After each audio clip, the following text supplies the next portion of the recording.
എല്ലാവർക്കും നമസ്കാരം. ഇന്ന് നമുക്ക് മൂത്രക്കടച്ചിലിനെ കുറിച്ച് നോക്കാം. ഒട്ടുമിക്ക ആൾക്കും ഈ ചൂട് കാലത്ത് അനുഭവിക്കുന്നതായിരിക്കും മൂത്രക്കടച്ചിൽ എന്നുള്ളത്. ചില ആൾക്ക് ചില മരുന്ന് കഴിച്ചതിൻ്റെ മൂലം മൂത്രക്കടച്ചിലുണ്ടാകാം. ചില ആൾ മൂത്രക്കടച്ചിലുകൊണ്ട് ധാരാളം വെള്ളം കുടിക്കുന്നത് കാണാം. എന്ത് രോഗമായിക്കോട്ടെ, നിങ്ങളുടെ ശരീരത്തിൽ എന്ത് ബുദ്ധിമുട്ടായിക്കോട്ടെ, അത് നിങ്ങൾ മാത്രം വരുത്തുന്നതാണ്. കാരണം നിങ്ങളുടെ ചിന്തകളായിക്കോട്ടെ, നിങ്ങളുടെ ആഹാര രീതി, നിങ്ങളുടെ ഉറക്കം, ഇത് മൂന്നിനെ ആശ്രയിച്ചിട്ടാണ് നിങ്ങൾ ഒരു ആരോഗ്യവാനായിട്ട് ഇരിക്കുന്നത്. മൂത്രക്കടച്ചിൽ എന്താണെന്ന് വെച്ച് കഴിഞ്ഞാൽ നമ്മുടെ കിഡ്നി മുതൽ മൂത്രനാളി വരെയുള്ള കോശങ്ങൾക്കുണ്ടാകുന്ന ആസിഡിക്കായ അവസ്ഥ. ഞാൻ പറഞ്ഞിരുന്നു മുന്നത്തെ ക്ലാസ്സിൽ, നമ്മുടെ ശരീരം എന്ന് പറഞ്ഞാൽ 80% ആൽക്കലിനും 20% അസിഡിക്കുമാണെന്ന്. പക്ഷേ എങ്കിൽ ഈ ആസിഡിൻ്റെ അളവ് കൂടിക്കഴിഞ്ഞാലാണ് മൂത്രക്കടച്ചിൽ വരുന്നത്.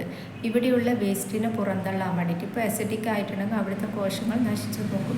ആ നശിച്ച കോശങ്ങൾ മൂത്രത്തിലൂടെ പുറത്തേക്ക് തള്ളാൻ വേണ്ടിയിട്ട് ശരീരം ശ്രമിക്കുമ്പോഴാണ് നിങ്ങൾക്ക് മൂത്രത്തിൽ വേദനയും പഴുപ്പും ഒക്കെ ഉണ്ടാകുന്നത്. ആ സമയം ശരീരം ഒന്ന് വിശ്രമിച്ച് കൊടുത്തു കഴിഞ്ഞാൽ ആ ബുദ്ധിമുട്ട് മാറുന്നത് കാണാം. ഇത് ഞാൻ വെറുതെ പറയുന്നില്ല, എൻ്റെ അനുഭവമാണ്. ഞാൻ ധാരാളം വെള്ളം കുടിക്കുന്ന വ്യക്തിയായിരുന്നു. 2022 വരെ ഞാൻ ഒരുപാട് വെള്ളം കുടിച്ചിരുന്നു. അപ്പോൾ ചൂടുവെള്ളം എനിക്ക് കുറച്ച് സമയം കുടിച്ചില്ലേ പോലും മൂത്രക്കടച്ചിലും മൂത്രത്തിനുള്ള പ്രശ്നം ഉണ്ടാകാറുണ്ടായിരുന്നു.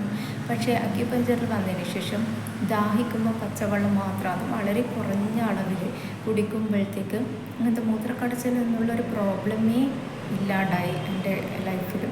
കാരണം എന്താണെന്ന് വെച്ച് കഴിഞ്ഞാൽ, നമ്മളിപ്പം ആദ്യം എനിക്ക് അക്യുപഞ്ചറിൽ വന്ന ടൈമിന് ആ മൂത്രക്കടച്ചിൽ എന്ന പ്രോബ്ലം ഉണ്ടായിരുന്നു. പെട്ടെന്ന് ചൂടുവെള്ളം ഒരുപാട് കുടിക്കുന്ന ഞാൻ ചൂടുവെള്ളം കുറച്ചു.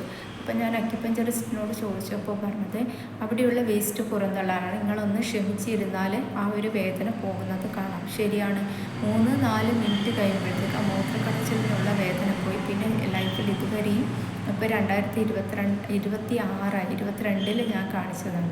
ഇതുവരെ മൂത്രക്കടച്ചിൽ എന്നുള്ള അസുഖം വന്നിട്ടില്ല എനിക്ക്.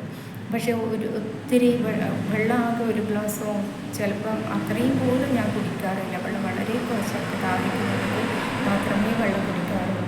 പക്ഷേ ആ ടൈം കാണാൻ വേണ്ടി പറ്റും, നമ്മുടെ ആ വേസ്റ്റ് കൃത്യമായിട്ട് പുറത്തേക്ക് പോകുന്നുണ്ട്. അതുപോലെ മൂത്രം ഒഴിക്കുന്നത് 5-6 പ്രാവശ്യം ഒരു ദിവസം എനിക്ക് മൂത്രം ഒഴിക്കാനും ഉണ്ടാകാറുണ്ട്. ശരീരം എത്ര പവറായിട്ടാണ് നമ്മുടെ വേസ്റ്റിനെ പുറന്തള്ളുന്നതെന്ന് അറിയണമെങ്കിൽ ശരിക്കും ആ പറയുന്ന 4Gയിലോട്ട് പോയി കഴിഞ്ഞാൽ മനസ്സിലാക്കാൻ വേണ്ടി പറ്റും. നമ്മുടെ ശരീരത്തിൻ്റെ വേസ്റ്റ് ഇത് ആൽക്കലൈൻ ആകാൻ വേണ്ടിയിട്ട് ഈ അസിഡിക് ആയിട്ടുള്ള കോശങ്ങളെ പുറത്തേക്ക് തള്ളുന്നൊരു പ്രതിഭാസം മാത്രമാണ് ഈ മൂത്രക്കടച്ചിൽ എന്ന് പറയുന്നത്.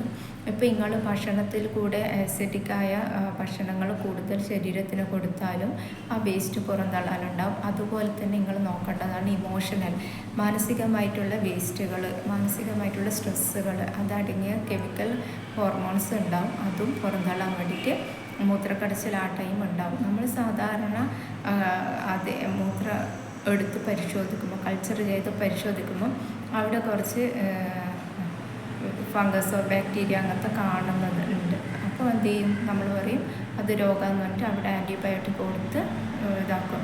സാധാരണ എന്ന് വെച്ചാൽ മൂത്രനാളിയിലെടുക്കാൻ നല്ല ബാക്ടീരിയകളുണ്ടാവും. നമ്മുടെ ശരീരത്തിൻ്റെ സൂക്ഷ്മാണുക്കൾ, ഈ കോശങ്ങൾ പുറത്തേക്ക് പോകാൻ വേണ്ടിയിട്ട് സഹായിക്കുന്ന സൂക്ഷ്മാണുക്കൾ ഉണ്ടാവും. പക്ഷേ ഇത് ആൻറ്റിബയോട്ടിക് ഉപയോഗിച്ച് മരുന്നവിടെ കൊടുത്ത് സപ്രസ് ചെയ്യുമ്പോൾ ഈ സൂക്ഷ്മാണുക്കൾ നശിച്ചു പോവുകയും ഈ കോശങ്ങൾ അവിടെ തന്നെ നിന്നുകൊണ്ട് അത് ട്യൂമറായിട്ടോ അല്ലെങ്കിൽ ബ്ലോക്കായിട്ടോ അങ്ങനെയാണ് ഇതിനെക്കുറിച്ച് കൂടുതൽ ബുദ്ധിമുട്ട് നിങ്ങൾക്ക് ഉണ്ടാകുന്നത്. അതിന് പകരം ഒന്ന് ക്ഷമിച്ച് നിന്ന് നമ്മുടെ വെള്ളം ദാഹത്തിന് മാത്രം കുടിക്കുകയാണെങ്കിൽ മൂത്രക്കടച്ചിൽ എന്ന രോഗം പരിപൂർണമായിട്ട് മാറ്റാൻ വേണ്ടി പറ്റും.